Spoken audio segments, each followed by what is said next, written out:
सभी साथियों को प्रेम भरी नमस्कार। प्यारे साथियों, जैसा कि जो भी कथामृत का हमारा स्वाध्याय चल रहा था, तो आज हम पहुंच चुके हैं उसके लास्ट चैप्टर के लास्ट भाग में। इसके बाद ये ग्रंथ ये स्वाध्याय खत्म हो जाएगा हमारा। तो आइए जरूर सुनिएगा, बहुत ही सुंदर। इसमें योग के जो है बहुत ही गहरे रहस्य दिए हैं हमें, सुलझाए हैं योगानंद जी ने। और बहुत सी अच्छी बातें बताई हैं जिन पर हमें चलना है। तो आइए शुरू करते हैं। इसमें योगानंद जी बता रहे हैं कि 1950 और 51 का बहुत ज्यादा समय मैंने कैलिफोर्निया के रेगिस्तान के पास एक शांत जगह पर बिताया। वहां पर वो कहते हैं कि मैंने श्रीमद् भगवत गीता का अनुवाद किया और इसकी विस्तार पूर्वक व्याख्या की, जिसमें योग के अलग अलग अर्थों का वर्णन किया गया है। आगे वो कहते हैं कि गीता में 2 बार इसी एको एक योग तकनीक का जिक्र है, जिसको बाबा जी ने क्रिया योग का सीधा सादा सा नाम दिया। भारत का ये सबसे महान शास्त्र व्यक्तियों को इस तकनीक को प्रयोग में लाने के लिए व्यवहारिक और इखलाकी शिक्षा देता है।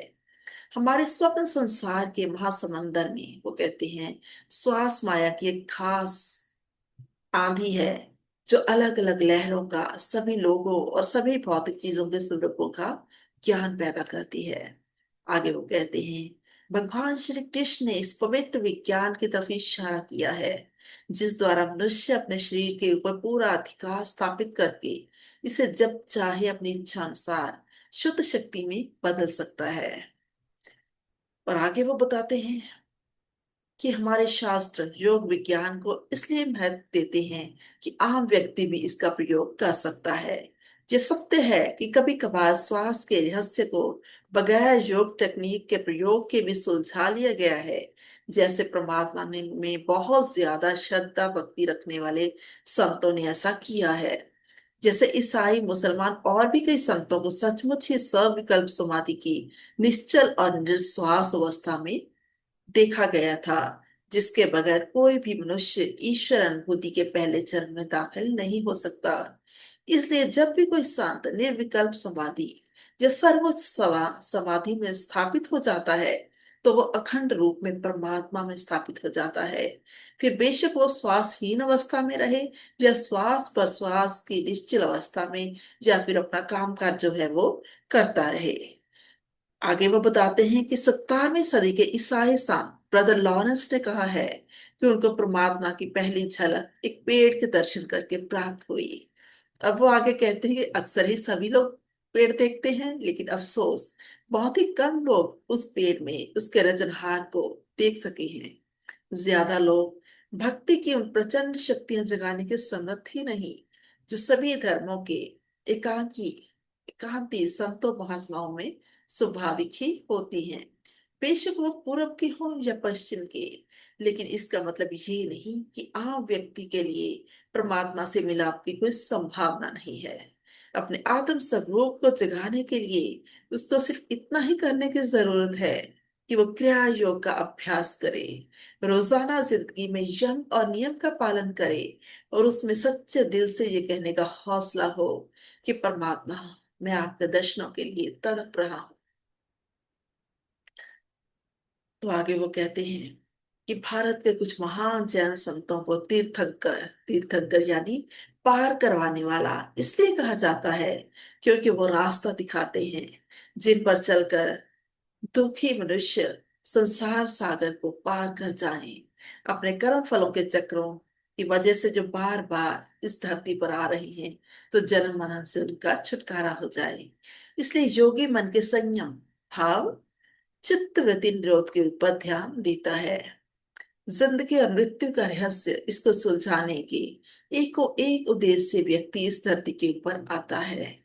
व्यक्ति श्वास से पूरी तरह से बंधा हुआ है। श्वास रहता मौत रहता है। इस सच्चाई को पहचान दे।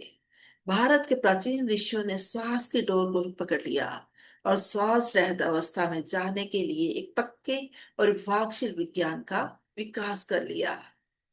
आगे वो बहुत ही सुंदर बात कह रहे हैं कि भारत के पास संसार को देने के लिए और कुछ भी ना होता, तो भी अकेला क्रिया योग ही एक शहाना तोहफा माना जाने के लिए काफी था।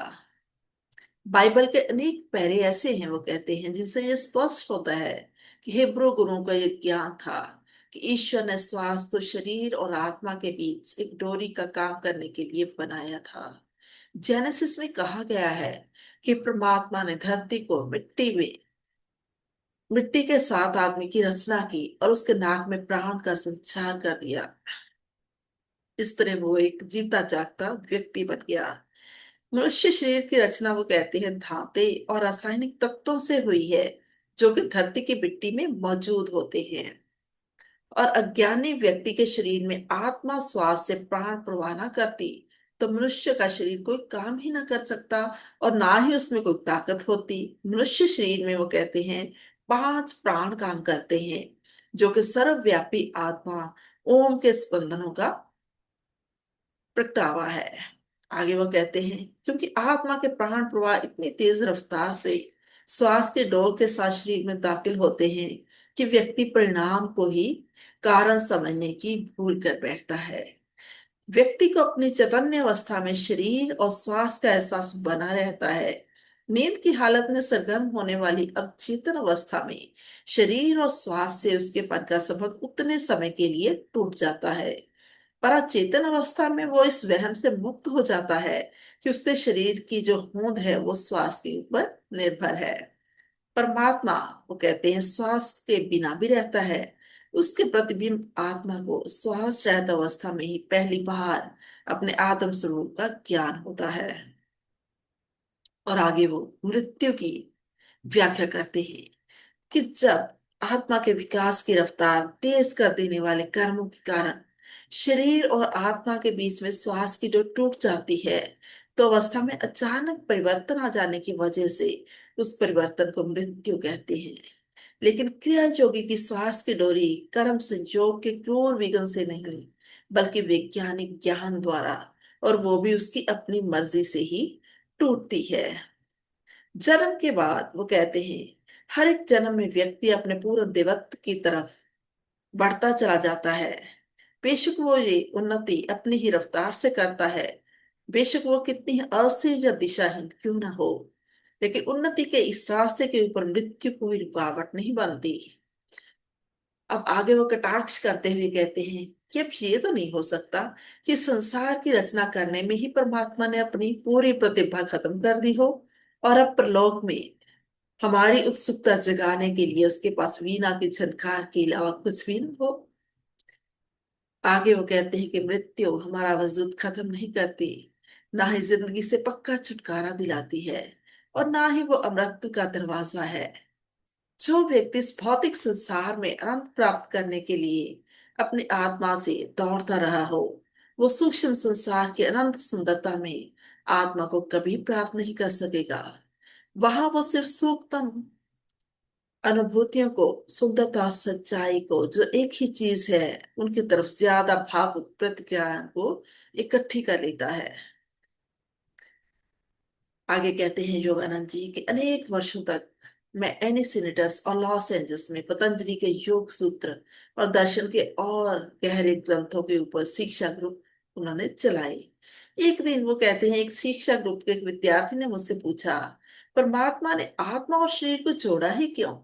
संसार के इस विकासशील नाटक को शुरू करने का परमात्मा का मकसद क्या था? और भी अनगिनत लोगों ने भी इसी तरह के, वो कहते हैं, सवाल उठाए थे, और दार्शनिकों ने उनके जवाब देने के असफल यत्न भी किए थे। अब यहाँ वो बताते हैं कि श्री युक्तेश्वर जी मुस्कुराते हुए ऐसे सवालों पर कहा करते थे कि कुछ भेदों को अनंत काल में ही ढूंढने के लिए छोड़ दीजिए। व्यक्ति की तंग विवेक शक्ति अजन्मे पूर्ण भ्रम के अकल्पनीय उद्देश्यों को किस तरह समझ सकती है? दिखाई दे रहे संसार के कारण और परिणाम के नियमों के साथ बंधी मनुष्य की बुद्धि अनादि अजन्मे ब्रह्म के भेदों को सामने चकरा जाती है। लेकिन अगर व्यक्ति की बुद्धि संसार के भेदों को नहीं समझ सकती, तो भी अंत में श्रद्धालु की खातिर परमात्मा अपने आप उसके सामने सभी भेद खोल देते हैं। जो सचमुच ज्ञान प्राप्त करने का इच्छुक हो, वो परमात्मा की योजना के शुरुआती तथ्यों के ज्ञान को ही अच्छी तरह निम्रता से आत्मसात करके अपनी खोज शुरू करने से संतुष्ट हो जाता है और वक्त से पहले सीधे जीवन के आइंस्टाइन के निश्चित गणितिक सिद्धांत के ग्राफ की मांग नहीं करता। और आगे वो कहते हैं, दृष्टिगोचर संसार में व्यापक परम ब्रह्म के त्रिगुणात्मक स्वभाव का शास्त्रों ने सृष्टि स्थिति और लय के प्रतीक में ब्रह्मा विष्णु और महेश यानी रचनहार पालने वाला और संहारकर्ता के रूप में वर्णन किया है। इन तीनों के तीन कामों को स्पंदनात्मक संसार में लगातार इसी तरह से वो कहते हैं चलते रहते हैं, क्योंकि पूर्ण ब्रह्म या निर्गुण ब्रह्म व्यक्ति की समझने की शक्ति से परे है। इसलिए धार्मिक स्वभाव के श्रद्धालु इस त्रिमूर्ति के पवित्र रूपों में उसकी पूजा करते हैं। लेकिन सृष्टि में व्याप्त सृष्टि स्थिति और लय का स्वरूप ही परमात्मा का परमोच्च जरूरी स्वरूप नहीं है। परमात्मा का अंतिम स्वरूप तो ही पता चलता है जब पुत्र ऊपर उठकर पिता के पास पहुंचता है। मुक्त हुआ व्यक्ति स्पंदनात्मक संसार से परे जाके स्पंदन रहत पार ब्रह्म में दाखिल होता है। और आगे वो कहते हैं, व्यक्ति के लिए अपनी आत्मा के रूप में अपने सच्चे स्वरूप का अटल ज्ञान ही सत्य है। महात्मा बुद्ध ने भी वो कहते हैं परम सत्य के ऊपर रोशनी डालने से इनकार कर दिया था। और उन्होंने कहा था सिर्फ इतना ही कि व्यक्ति को जो थोड़ा बहुत समय इस धरती पर मिला है उसको अपने नैतिक स्वरूप की उन्नति करने में लगाने में ही जिंदगी की सार्थकता है। और चीनी संत लाओ से ठीक ही कहते थे कि जो जानता है वो कहता नहीं और जो कहता है वो जानता नहीं। परमात्मा का अंतिम रहस्य बहस का विषय नहीं। परमात्मा की गहरी भाषा को पढ़ना एक ऐसी कला है जो व्यक्ति किसी दूसरे को नहीं पढ़ा सकता। इस मामले में परमात्मा खुद ही एको एक गुरु होता है। स्थिर हो जाओ और ये समझो कि मैं परमात्मा हूँ। भगवान अपनी सर्वव्यापकता को चीख चीख कर नहीं दिखाते। भगवान के बोलों को अंतःकरण की गहरी शांति से सुना जा सकता है। पूरी सृष्टि में सृजनात्मक ओम स्पंदन के रूप में गूंजने वाले नाद के साथ एक रूप होने वाले श्रद्धालु के दिल में स्पष्ट वाणी के रूप में उजागर हो जाता है। सभी को मौका बड़ा भाई होने के नाते योगानंद जी कहते हैं कि भारत द्वारा इकट्ठा किया गया अध्यात्म ज्ञान पूरे संसार की मलकियत है। सच्चाई के साम्राज्य में जात या कौम का भेदभाव बेमतलब है। वहां तो सिर्फ सच को आत्मसात करने की आध्यात्मिक योग्यता की काबिलियत देखी जाती है। और अब साथियों, इस अध्याय को क्या इस ग्रंथ को समाप्त करते हुए योगानंद जी कहते हैं कि पूर्व और पश्चिम में क्रैजोग का पवित्र काम अभी तो शुरू ही हुआ है। परमात्मा करे पूरे संसार को पता चल जाए कि सभी मनुष्य दुखों को खत्म कर देने के लिए आत्मज्ञान की एक निश्चित और वैज्ञानिक तकनीक मौजूद है। संसार में तेजस्वी रत्नों से चारों तरफ दूर दूर तक फैले हजारों क्रिया योगियों को प्यार भरे संबंधन भेजते हुए योगानंद जी कहते हैं, मैं शुक्रगुजार हुआ सोचता हूँ परमात्मा, आपने इस सन्यासी को इतना विशाल परिवार दे दिया। तो साथियों, अब हमारा ये ग्रंथ ये किताब यहीं पर समाप्त होती है। किताब तो ये समाप्त हो गई, लेकिन हमारी नई शुरुआत होगी यहाँ से। कृपया ध्यान जरूर कीजिएगा। मुझे इतने प्रेम से सुनने के लिए आप सभी का बहुत बहुत शुक्रिया प्यारे साथियों। अगर आपको मेरा स्वाध्याय अच्छा लगता है तो कृपया इसे अपने अन्य साथियों के साथ शेयर भी जरूर कीजिएगा।